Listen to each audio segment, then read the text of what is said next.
Yes, ready. 100 words per minute. Start. आज यह समस्या एक भीषण रूप में हमारे सामने आई है। यदि हम छोटे छोटे उद्योग धंधों को, खास तौर से कृषि से संबंधित उद्योग धंधों को बड़े बड़े शहरों में नहीं, दूर दूर ग्रामीण क्षेत्रों में नहीं फैलाते हैं तो इसके दो दुष्परिणाम होंगे।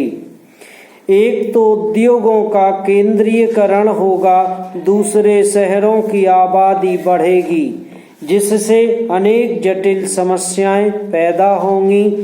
इससे हर एक आदमी को काम नहीं मिलेगा और हमारे जो पुराने उद्योग धंधे जीवन से संबंधित सामग्रियां तैयार करते हैं उन पर बुरा असर पड़ेगा। लेकिन सरकार की ऐसी नीति रही है कि उनमें से बहुत से उद्योग धंधे समाप्त होते जा रहे हैं, जिसका नतीजा यह है कि इस उद्योग में लगे हुए आदमी बेकार हो रहे हैं। मैं चाहूँगा कि सरकार ऐसे उद्योग धंधों को अधिक प्रोत्साहन देने का प्रयत्न करे।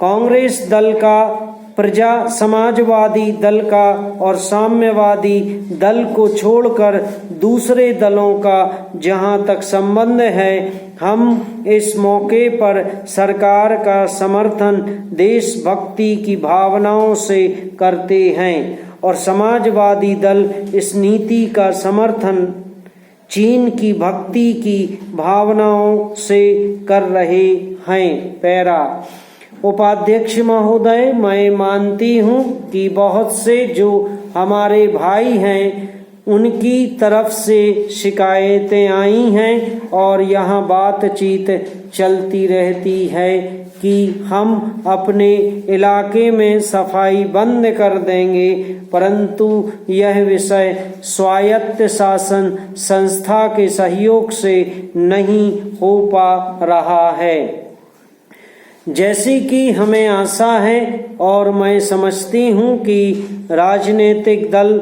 स्वास्थ्य के विषय में ध्यान रखते हैं, क्योंकि यह मानवता के लिए बहुत जरूरी है और इसमें राजनीति का कोई रंग नहीं आना चाहिए, ऐसी मेरी आशा है। मैं अनुरोध करूंगी कि सदस्यों की जो समस्याएं हैं उनको ध्यान में रखते हुए दिल्ली प्रशासन कोई ऐसी नीति अपनाने की कोशिश करे जिससे नगर निगम का यदि कोई काम हो तो इस विषय में हमारा नगर निगम से एक सहयोगपूर्ण वातावरण पैदा हो, मगर इस वातावरण में राजनीति ना आने पाए।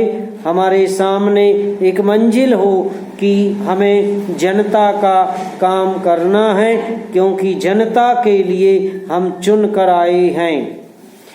इसमें पार्टी का कोई सवाल नहीं है। पैरा दूसरी बात मैं यह कहना चाहती हूँ कि अनाथ बच्चों के लिए जो इस बजट में प्रावधान किया गया है कि उनके लिए केंद्र बनाए जाएंगे, तो मैं समझती हूँ कि इन केंद्रों के साथ साथ बेसहारा महिलाओं के लिए जो कि समाज से तिरस्कृत हैं, ऐसी महिलाओं के लिए जगह जगह इस प्रकार के केंद्र खुलने चाहिए जहां उन्हें रोजगार सिखाया जाए और साथ ही साथ आर्थिक रूप से स्वतंत्र बनाने की तरफ भी कोशिश की जाए।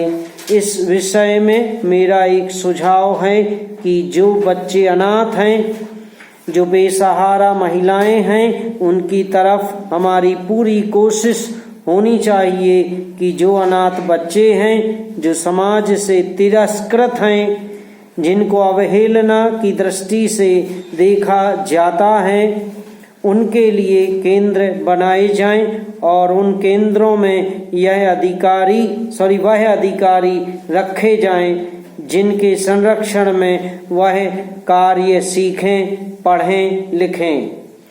यदि इसमें बाहर के सदस्य हों तो वे ऐसे होने चाहिए जिनका जीवन सरकारी सेवा में ही बीता हो। ऐसे योग्य लोगों से सहायता लीजिए।